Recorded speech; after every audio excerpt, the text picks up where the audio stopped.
माता की मित्रों, आज शुरुआत करते हैं पूर्वाषाढ़ा नक्षत्र की। पूरी चर्चा करेंगे इसमें सब ग्रहों की, जैसा कि पाठों का अभी नियम चल रहा है। शुरुआत में क्योंकि पहला पाठ है पूर्वाषाढ़ा का, तो थोड़ा सा पूर्वाषाढ़ा के बारे में बातें कर लेते हैं। हालांकि सब नक्षत्रों के पाठ अलग से हमारा जो शुरुआती ज्ञान होना चाहिए किसी को भी, वो बहुत पहले 1.5 साल पहले ही हम पोस्ट कर चुके हैं आपको। क्या कारकत्व होता है, कैसा नक्षत्र होता है, कैसा स्वभाव होता है। उसके बाद में शायद मिथुन या वृष लगन तक हमने भावों के पाठ भी आपको पोस्ट किए थे, और भी नक्षत्रों के बारे में बहुत पाठ पोस्ट किए हुए हैं हमारे। अब बीच में उनको रोक कर हमारी कुछ परिस्थितियों की वजह से हम कुछ समय तक या कुछ महीनों तक चैनल से भी ऑफ हो गए थे। अभी वापस शुरू किए हैं, तो अभी नक्षत्रों के पूरे पाठ जब तक कंप्लीट नहीं होते हैं तब तक बाकी किसी पाठ को लेना उचित नहीं समझते। और नक्षत्रों के विषय में अब चर्चा हम लोग जो कर रहे हैं उसको कंप्लीट करने के लिए कर रहे हैं कि हर नक्षत्र में सब ग्रहों के किस तरह के फल, दृष्टियों के किस तरह के फलों को हम लोग समझ सकते हैं। हालांकि इससे कोई कुंडली का प्रेडिक्शन नहीं होता है, लेकिन एक एक चीज को समझते समझते फिर भावों के भी पाठ कंप्लीट करेंगे तो शायद उसको फिर समझने में थोड़ी आसानी हम लोगों को जरूर होती है। अब यहाँ पे पूर्वाषाढ़ा नक्षत्र जैसे है तो इसके बारे में अब सब ग्रहों की बातें करेंगे। तो आपकी कुंडली में कहीं भी हो सकता है, किसी भी भाव में हो सकता है, आपका लगन कोई भी हो सकता है, लेकिन यहाँ पे जो फल बताए जाते हैं पुस्तकों के अनुसार, जो पाठ का नियम है, पहले पुस्तक के अनुसार बात करते हैं और उसके बाद में अपनी चर्चा करते हैं कि भाई अभ्यास में हमने क्या देखा, किस तरह का होना चाहिए, क्या क्या हम लोगों को सावधानियां बरतनी चाहिए। क्योंकि कालपुरुष की कुंडली अनुसार अगर पूर्वाषाढ़ा नक्षत्र को देखा जाए तो ये धनु राशि में आएगा, जो आपके भाग्य स्थान में प्लेस होगा। अब आपका लगन कोई अगर और है तो फिर इसका प्लेसमेंट चेंज हो जाएगा, लेकिन फिर भी आपको यह ध्यान रखना पड़ेगा क्योंकि किसी भी जन्म पत्री का अध्ययन करते समय कालपुरुष की कुंडली को हमेशा दिमाग में फीड रखना चाहिए।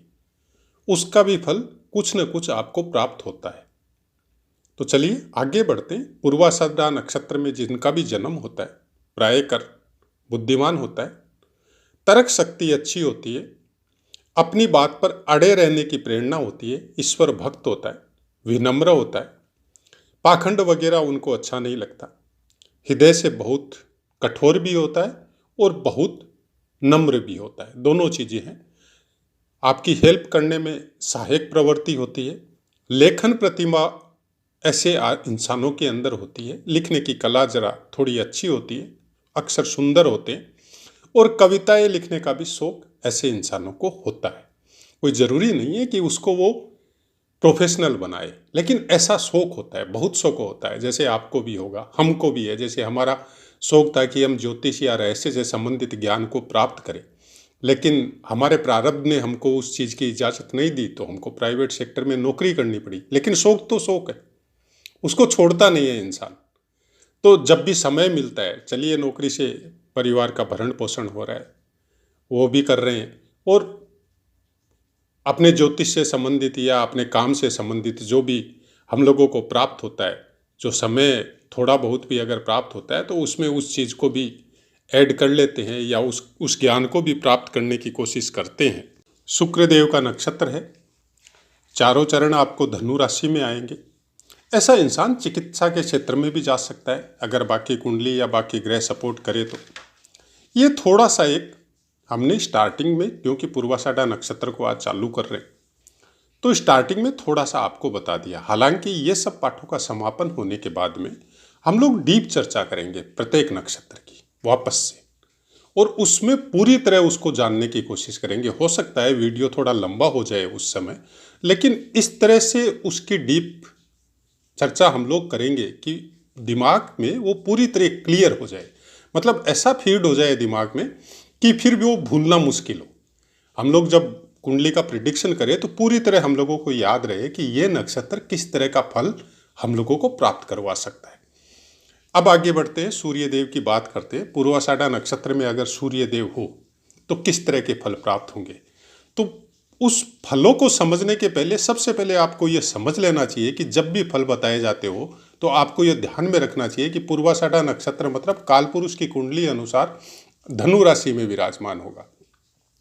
धनु राशि आपके नवम स्थान में प्लेस होगी और सूर्य अगर वहाँ पे बैठता है तो जाहिर सी बात है नवम स्थान में बैठेगा, तो आप खुद सोच सकते हैं कि वो किस तरह के फल प्राप्त करवाएगा, क्योंकि कालपुरुष की कुंडली अनुसार सूर्य देव को पंचम स्थान का स्वामित्व प्राप्त होगा और फिर वो नवम स्थान में मतलब एक त्रिकोण का स्वामी दूसरे त्रिकोण के स्वामी की राशि में प्लेस होगा। तो वहां पे आपको जब फलों को देखना हो पूरी तरह, यहाँ पे तो स्मॉल रूप में बताया जाता है, लेकिन जब पूरी तरह अध्ययन करना हो तो आपको उस समय में उस ग्रह का जो स्वामी है, जैसे शुक्र देव पूर्वाषाढ़ा नक्षत्र के स्वामी है, उसको भी देखना है। नवम स्थान का कारकत्व किसके पास है उसको भी देखना है। जिस राशि है धनु राशि है तो उसका स्वामी गुरुदेव है तो उसको भी आपको देखना है। तब जाके आप कुछ प्रिडिक्शन के नज़दीक पहुंचेंगे। सूर्य यहाँ पे प्रथम चरण में हो तो इंसान का जीवन सुख सुविधाओं से संपूर्ण और भौतिकता और आध्यात्मिकता का एक अजीब सा मिश्रण होता है। मतलब वो अपनी भौतिक ज़रूरतों या भौतिक सुखों के प्रति भी अपनी जिम्मेदारियों का निर्वाह करता है और वो अपने आध्यात्मिक क्षेत्र में भी उन्नति करने की कोशिश करता है, चाहे धर्म हो, ध्यान हो, योगासन हो, ये सब चीज़ों में भी उसका इंटरेस्ट रहता है। दूसरे चरण में इंसान धनी होता है, सबके आदर का पात्र होता है, लेकिन कुछ स्वभाव से हटी हो सकता है, अपनी बातों से जैसे पीछे नहीं हटने वाला, और बाद में उसको महसूस भी अगर हो जाए कि नहीं ये गलत कर रहा है हम, फिर भी वो अपने वचन का पक्का रहने वाला कि नहीं गलत कर रहा है, महसूस हो गया लेकिन फिर भी हटेगा नहीं। एक बार जो जबान दे दी वो दे दी, इसमें हमारा नुकसान होता है तो होता रहे। तीसरा चरण जातक साहसी होता है और 35 से यहाँ पे लिखा गया है पुस्तक में, कहाँ तक सही होगा वो आप पूरी प्रिडिक्शन जब आप करेंगे तब आपको समझ में आएगा। आफ्टर 35 आदमी की उम्र में सर्वोत्तम फलदायी यहाँ पे सूर्यदेव होता है। चतुर्थ चरण व्यवसायिक वृद्धि, बिजनेस वगैरह में नाम कमा सकता है। तो ये सूर्यदेव के पूर्वाषाढ़ा नक्षत्र के चारों चरणों की प्लेसमेंट के जो फल बताए गए हैं पुस्तक में वो हमने आपको बताए। अब चर्चा करते हैं कि सूर्यदेव आपके पूर्वाषाढ़ा नक्षत्र में विराजमान है और उसके ऊपर बाकी ग्रहों की दृष्टि क्या फल दे सकती है। चंद्रदेव मीठा बोलने वाला, मधुरभाषी, गुस्से में बात नहीं करेगा, पुत्र भी सुंदर होता है। मंगल देव की दृष्टि डिफेंस से कनेक्टेड सेवाओं में जा सकता है और बहुत ऊंची पदवी प्राप्त कर सकता है। बुध देव की दृष्टि शास्त्र वगैरह में निपुण हो सकता है और कुछ धातुओं के व्यापार में भी लाभ कमाने वाला इंडिकेशन यहाँ पे बताया जाता है। गुरुदेव की दृष्टि पद प्रतिष्ठा में वृद्धि करती है और मंत्री तुल्य सम्मान प्राप्त हो सकता है। शुक्र देव की दृष्टि सवैभव संपन्न होता है और विलासिता प्रिय होता है। मतलब भौतिक इच्छाओं की जो पूर्ति होती है इंसान के शरीर के लिए, वो सब इच्छाओं की पूर्ति ऐसे इंसानों को प्राप्त होती है। शनि देव की दृष्टि पशुपालन से विशेष लाभ बताया गया है। तो ये थे सूर्यदेव पूर्वाषाढ़ा नक्षत्र में और उनके ऊपर बाकी ग्रहों की दृष्टियों का फल। अब प्रायकर बहुत से पाठों में हमने बताया है कि सूर्यदेव के ऊपर बुध, शुक्र और मंगल की फिर भी हो सकती है क्योंकि इनको चतुर्दृष्टि भी प्रदान है। तो इनकी दृष्टियां वर्तमान समय के ज्योतिष में नहीं बताई जाती, नई जो पुस्तकें आ रही हैं उनमें भी नहीं बताई जाती।